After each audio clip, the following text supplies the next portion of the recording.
So, Me, You, and Jeju has a really fun guest tonight. I've been looking forward to this for a couple weeks now.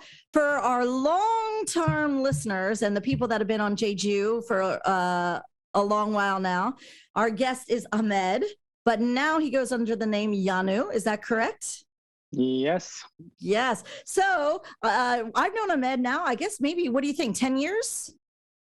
Yeah, it's been 10 years, from 2012, I think. Yeah, exactly. That's exactly the year I met you up in the city, and we've been friends ever since. I'm so glad to have you on the show. Yeah, me too. Thanks for having me. I love the show. Oh, thanks for coming on. And thanks for being here with us. It's great to have you here. You, for those who don't know, you're also with the Naomi Center, which is helps with the resettlement of refugees and immigrants on the island. Is that correct? Is that a proper way to say it? Yes. Naomi Center used to be before only for international marriage people. So after the Yemenis people came, they add the new section for refugees, and then they hired me. Then we've been working for all kind of cases connected to the foreigners. Yeah. It's been a journey to watch that. We'll get into it more later on the podcast, but it's been a pleasure watching. I'm going to say this wrong because Naomi Center. It's been a pleasure watching how they've really opened the doors and have just considerably, generously given to the residents here. So it's going to be a fun show, I think. Yeah. And so, but. Go ahead, Daryl, please. No, I was just going to leave with what you were saying. Your name used to be Ahmed. Is that correct? Yeah, my birth name is Ahmed. I changed it after I got the Korean nationality. So it's Yanu. Yanu. And and tell our listeners, what does that mean? Why'd you choose that name? It's a cool story. Well, I told you my birthday is Ahmed, and the family name is Lababidi. So I took the La, and then the La will be my last Korean name. So it's La Yonu.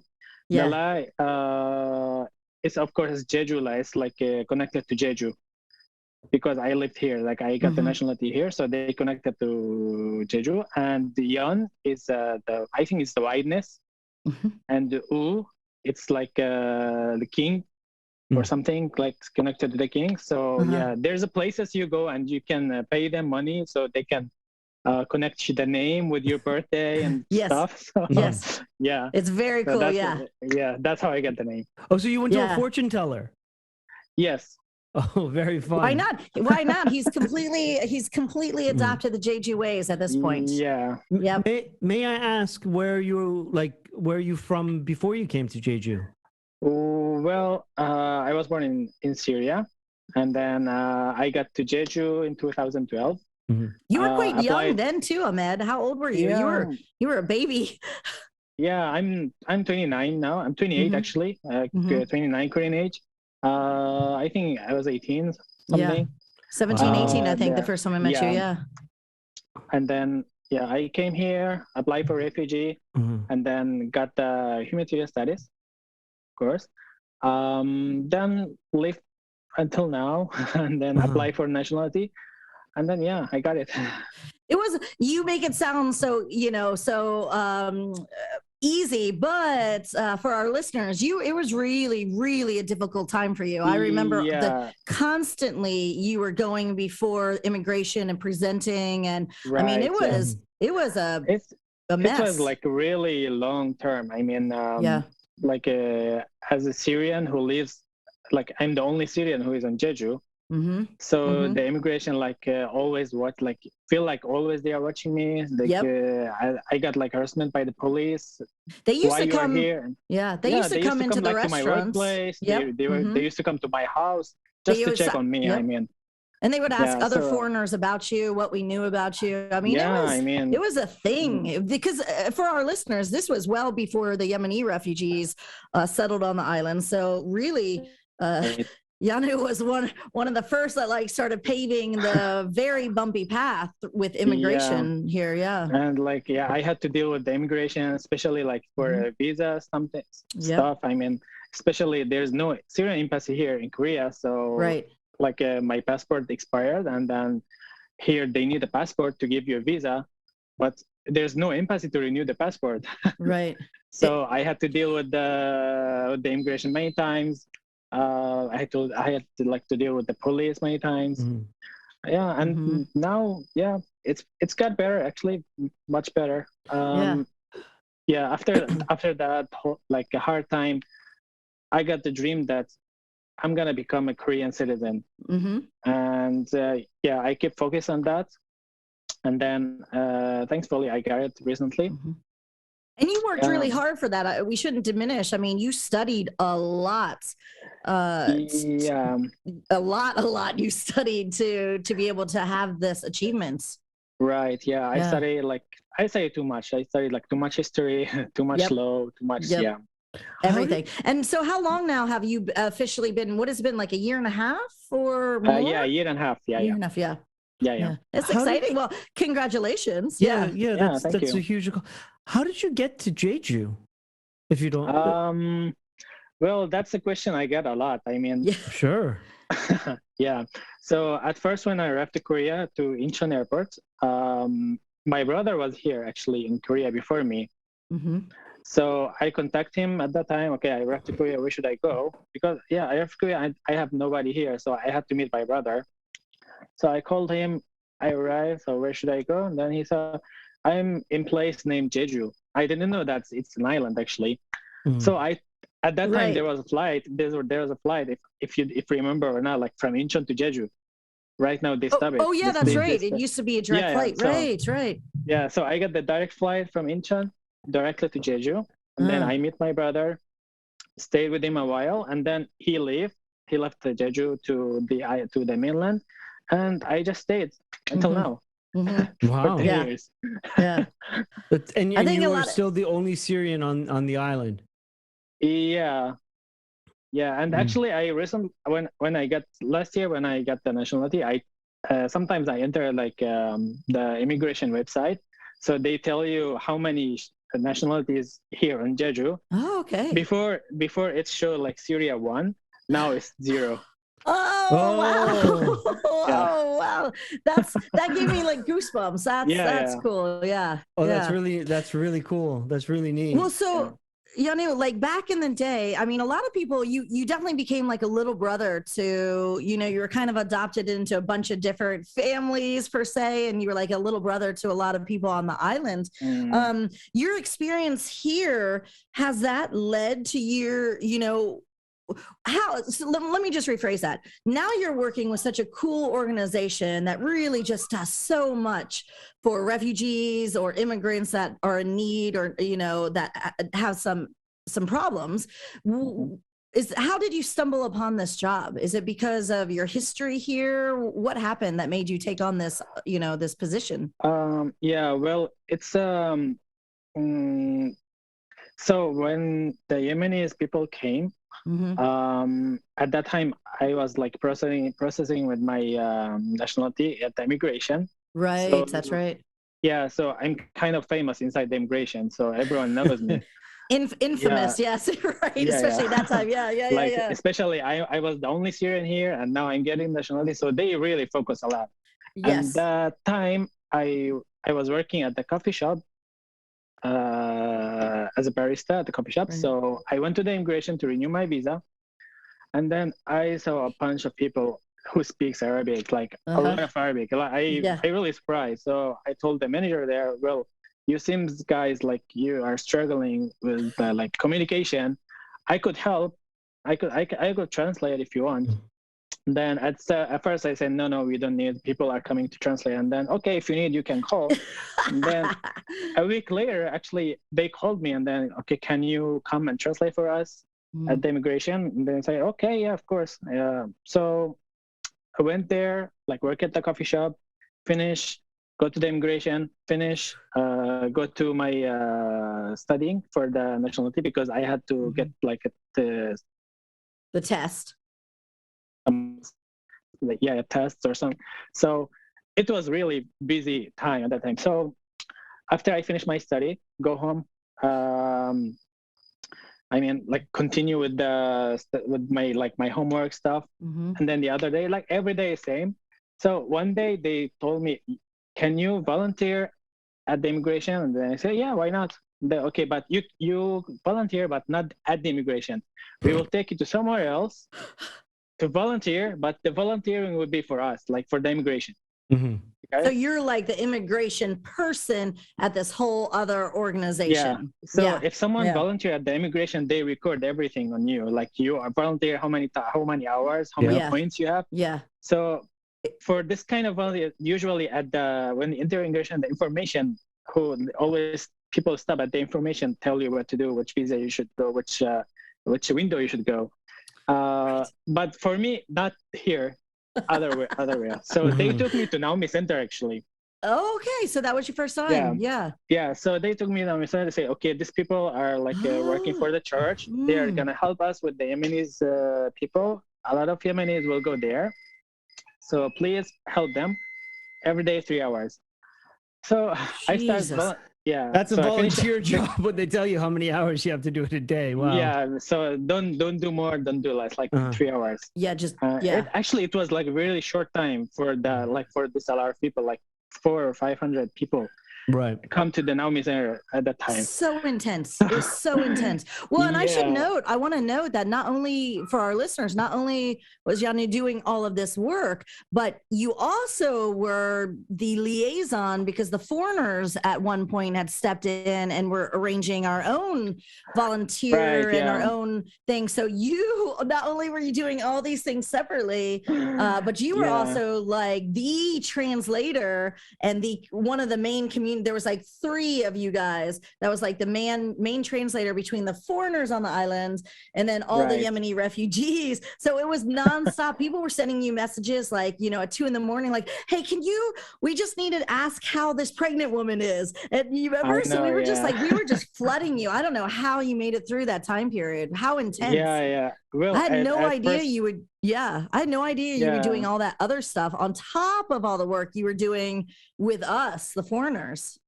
Wow. Yeah, wow. I mean, I mean, like it wasn't easy actually to like keep like a lot of numbers. You got a lot of numbers. You don't know whose number for like 500 people knows me, but I cannot remember like who is who. From that time, crazy. Is there one moment or one situation or one person that you helped out that stands out?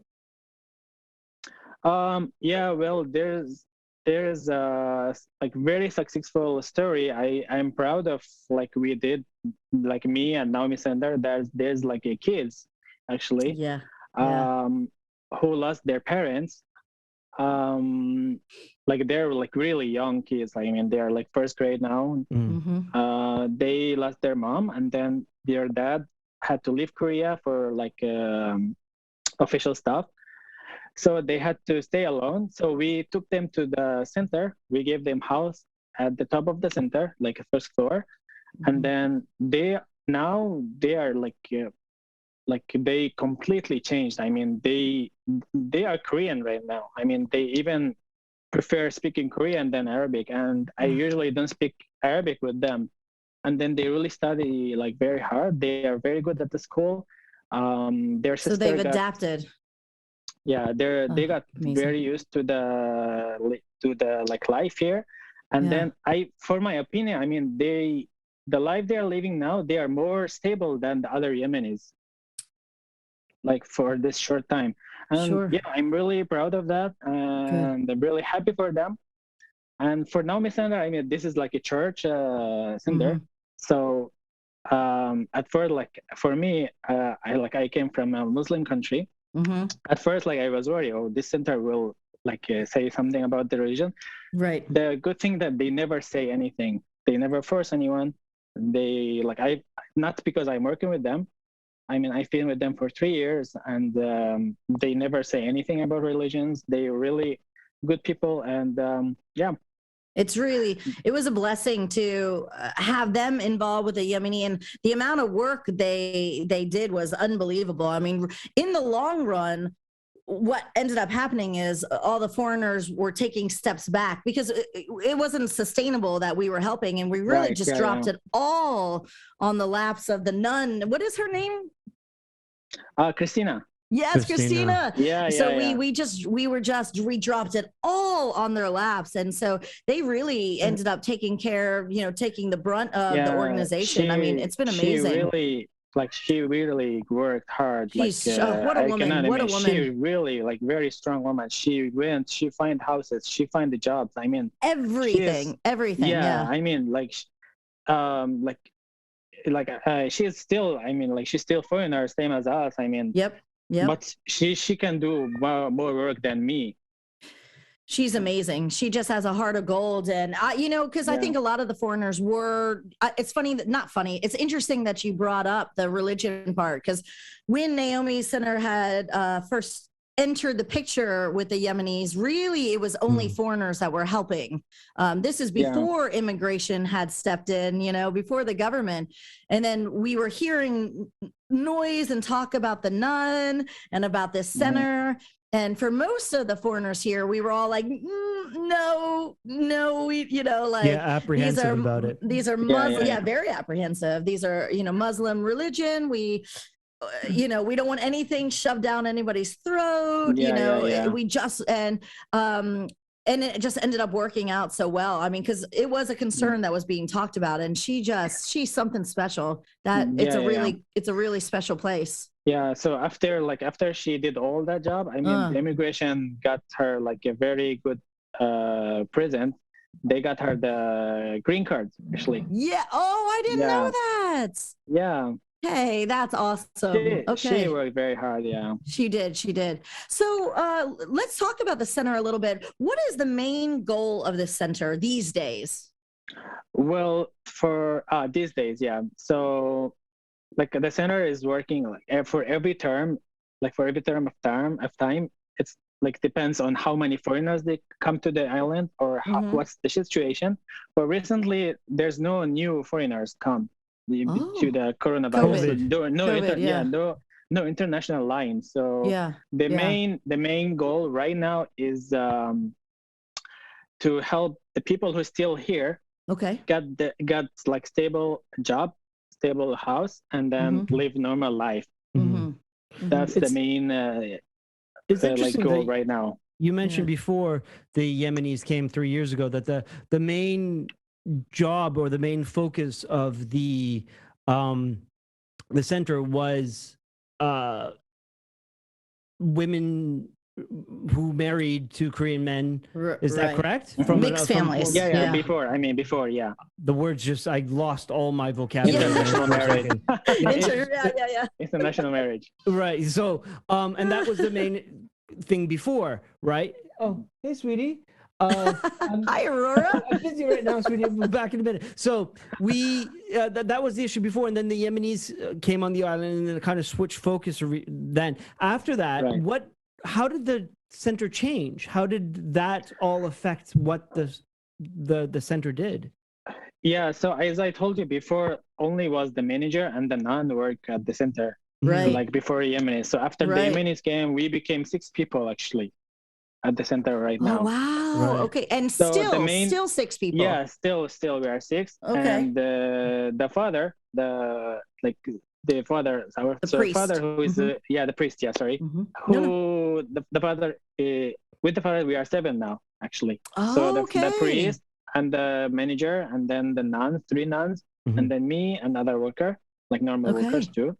Okay. So like now everyone has a part for the job. For me, I am like I got the refugee project, like everything connected to refugee, it comes to me.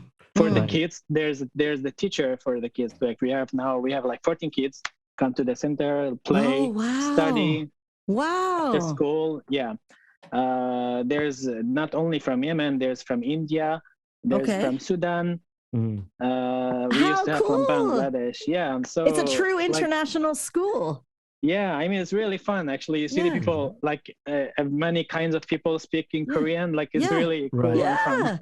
And so your job is to coordinate services for any refugee in Jeju. Okay. How rewarding. How amazing your story from being a refugee yourself to now being able to help others. What an amazing story this is. I think that's the reason they choose. I mean, I have the experience. I know how these people emotionally feel. So, right. Yeah.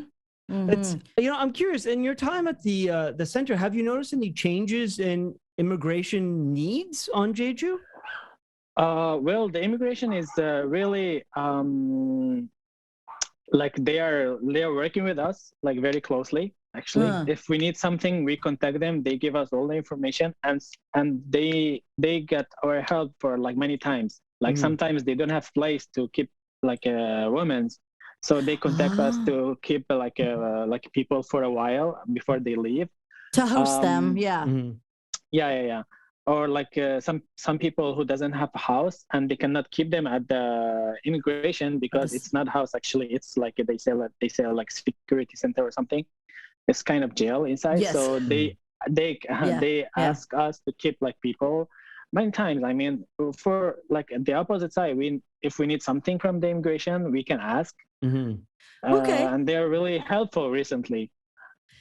Amazing to hear that. It's nice to hear that anyways, that things have changed. Yeah. And I know Daryl is probably itching to ask you some statistics, right? Aren't you? Daryl's a statistics man. Yeah, no, I'm just curious. I mean, like because I think a lot of Western foreigners think that they may be the majority on the island, or we are, I would think, at least to us, most visible. Very visible to others. So I'm curious, like, who are the immigrants that are on Jeju? How many are there, and where are they from? Yeah. So before we talk about that, I'm gonna add something about the last question you asked about. So, like I was about to say, it's actually connected to this question. Recently, our center focused about the vaccine actually. Oh, yeah, that would make sense. Do you know how many unregistered, undocumented foreigners who live in Jeju? No. Ooh, okay, let's. No, I'm gonna guess it's higher than we think. Yeah, I'm gonna say. Okay, do you want to? I don't know if I want to guess or play. No. I think it's probably higher than we think. Yeah. Yeah, it's 12,000. Wow. People undocumented. You think that's Jeju. it? I was thinking 5. I was thinking in the 5,000 range. I was thinking 25. 25. Jeez, Daryl. So 12,000 undocumented. 12,000. Yeah, and they all need the vaccine right now. Of course they do. So the busiest days, like this day, is about the vaccine. They come to the center. They are afraid to go to the health center to get the vaccine. Absolutely, they are, sure. And the immigration actually promised us that they are not going to do anything. Right. But still, they cannot, like, they are afraid still. So they come to the center. A healthy fear, yeah. They give us a bunches of passwords, like a box of passwords. So then Christina take the passport, go to the Puwonso, the health center, register their names. And then she took them by car, vaccinate, take them back. So every day you are doing that right now. So, that's your main mission right now. For me, I help her, but she is doing all the job. That's her thing. The main that's center, like the center's mission. Yeah. Yeah. Now is the mission is the vaccine every undocumented. Good for you guys. Good. Yeah. Good. For documented people, it's like around 21,000 something. 21,000. Yeah. And what are the highest country numbers? Like who's the main? Well, the highest is I think Chinese. That makes sense. Chinese, and then Vietnam. Well, I have. Vietnam. It is really interesting seeing some of the Vietnamese people come over, especially the women. There's a lot more really delicious food on this island since they've started moving here for various reasons. Yeah. Do you have like a breakdown of like who these people are or how they came here or anything like that, or is it just like most are marriage, right? I would assume that many many of them migrant wives. I thought migrant wives. Yeah. Mostly. I told you mostly undocumented. Yes. And because like married people don't come very much to the center because their wife or their husband, they will do all the job. Yeah, so right, they have the different, support they need. And they have the support from the government, actually. They have like everything. So mostly undocumented people who come to the office, to the Naomi Center. So recently, like a lot of people from Thailand and from Vietnam, like this is the two most countries who come and for the vaccine right now. Okay, interesting. So how many Chinese people are immigrants on the island? Does it say? Do you know? We have around 9,000. So they account for almost half of all the documented immigrants on Jeju. For undocumented, you are asking for undocumented? For documented. They account for almost half. And then you said the next one was people from Thailand. At how many? Vietnam. Vietnam. Sorry. Yeah, so for Vietnam, it's around 3,500 people. Wow, that's quite a drop from 9,000. Yeah, it really is. Yeah. Okay. Interesting. There's like, if you go to the immigration website, they upload like every few months. They upload once about like how many nationalities live here. Yeah, fascinating. That is really, really interesting because I have a go ahead. No, continue. I was just going to make a comment. No, please, because I'm going to change the subject. No, there are a lot of undocumented, like you said, and also documented people from other places that you just don't see because they're not in the cities necessarily. They're doing the farming, the fisheries. What are the types of jobs that undocumented people are have on Jeju? Yeah, so undocumented people are taking like most of the job for like most of the focus at Naomi Center because without these people, Jeju will stop. Actually. Right. Yeah, like most countries, honestly. You cannot imagine, how much work they are doing, and they are unseen. I mean, nobody see them. Sure. Yeah. What are they doing? What work are they doing? Well, mostly fishing, farming, fish farming, like normal farming, like everything that manual labor people don't want to do. Yeah, undocumented people, and they got like really small pay for it. And I hear a lot of sad stories actually, and I bet.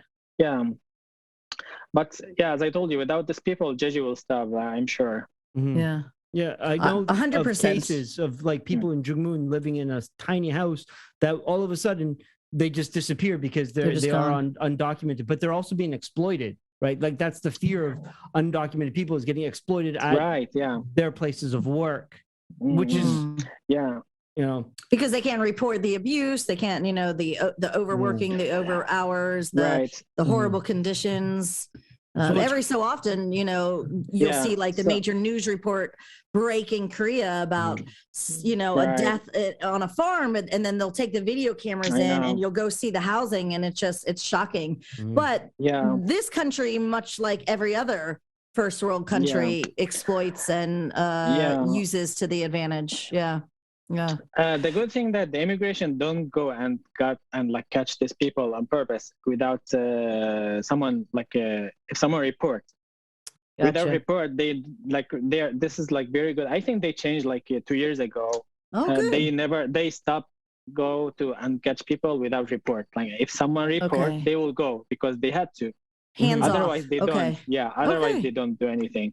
Do you think that started stemming just from the amount of Yemenis that were here, that they had to take a hands-off approach, or? I'm not sure. I cannot say yes. I don't know what happened. At that time, it's like different. Yeah.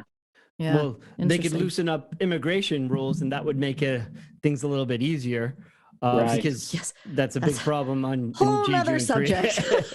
We only have a couple of minutes left. So what were you going to change the subject to? Yeah, perfect. This is a perfect ending question. Is the foreigner community was so involved with the Yemenis, and we really came together, raised a lot of money, a lot of goods and clothing and food. These days, if someone wanted to donate, is Naomi Center a place that accepts donations? Is it monetary? Is it clothing? I mean, what can foreigners and Koreans do to help Naomi Center?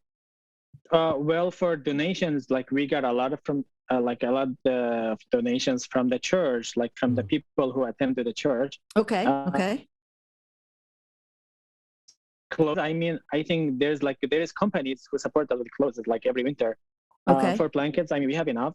Okay. I mean, like normal donation will be good. I think. Monetary would be the best way to sell. Yeah. How would people get it to you though if they need if they wanted to? I mean, there's like an application. You come and write it, and then everything will be automatically. I think I'm not like connected with this stuff, Sure. but there's the office manager who is managing everything about it. So. Yeah, perhaps after this interview, perhaps Yanu, we could find out a way so we can put like a little blurb. Yeah. Perhaps you can update us after the interview and give us a link or something that if people were so inclined to offer, we can connect them to that. Yeah, that would be great. Yeah. And such a pleasure. This interview has been so great. Thank you so much for being with us. I wish we had like more time. I mean, there's like many things to talk about actually. Oh, really? So many things. Well, we'd love to have you back on. Exactly. We can have you back on again. Sure. There's no limit to that. We could thank you, but this has been really interesting, and I'm definitely gonna get those statistic numbers from you so we can do something with them. Yeah, I can send you some. Yeah. Perfect. Sure. Yeah. Well, thank you so much for taking the time out of your busy schedule and meeting with us. Thank you. Yeah. Thanks for having me. So yeah. See you on YouTube. I'm gonna go watch myself. Excellent. That's a winning advertisement.